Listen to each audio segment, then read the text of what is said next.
We've talked about guitars, and now I'm going to talk about amps. Where do you begin with an amp? Well, I think you begin with the old argument of valves versus transistors. I always use valve amps, and most serious guitar players tend to stick to valves, mainly because at volume they do sound better in terms of it kind of becomes alive. With a transistor amp, it does get louder, but it stays the same at quiet volumes as well as loud volumes. With a valve amp, it kind of interacts with your guitar. You want your guitar and your amp kind of working in unison. You want them to be speaking to each other as kind of one unit. And it's harder to find with a tranny amp. It just kind of it's a harder thing to get.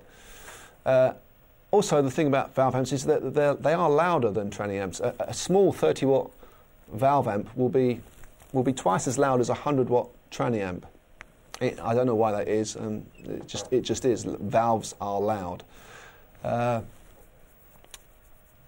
Whether you use an amp head or a combo, it's up to you. It's up to your needs. But I tend to stick to amp heads and have different speaker enclosures. 2x12s, go upright, a lot slanted. I use 4x12s. But the main thing about your speaker enclosure is what speaker you've got in the actual cabinet. I stick to vintage Celestion vintage 30s.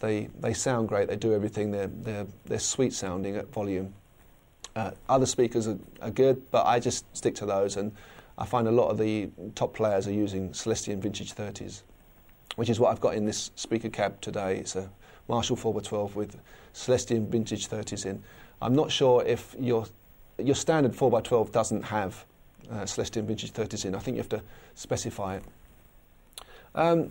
Vintage or new amps. Well, the thing about vintage amps is they're point-to-point wired. There's no circuit boards in the insides of the amp. If someone has taken this wire and soldered it to that point there, it's all usually the older amps are virtually handmade. It's called point-to-point wiring.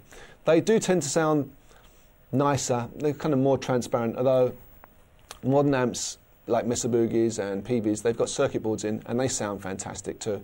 You tend to find the high-end amps like Soldanos and the Fender custom shops, they're all point-to-point wired, which is why you pay a lot more money for them, because someone has actually had to hand wire those amps and put a lot of labour into them.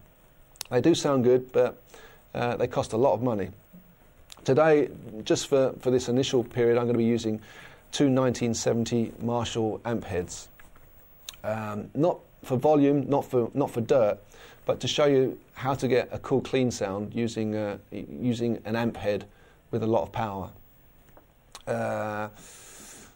Valves do sound different. You can get nice valves and not so good valves. A lot of the valves on the market nowadays are Chinese or Russian. They do the job, but they're not as good as the old days when, the old British Mullard valve or a Phillips valve. If you can find those, they do sound fantastic at volume. They just sing, and it's warm, and there's lots of extra harmonics in your guitar. So that's it about amps. I'm going to move on to getting the clean sound out of your amp, and I'm going to demonstrate some clean sounds for you.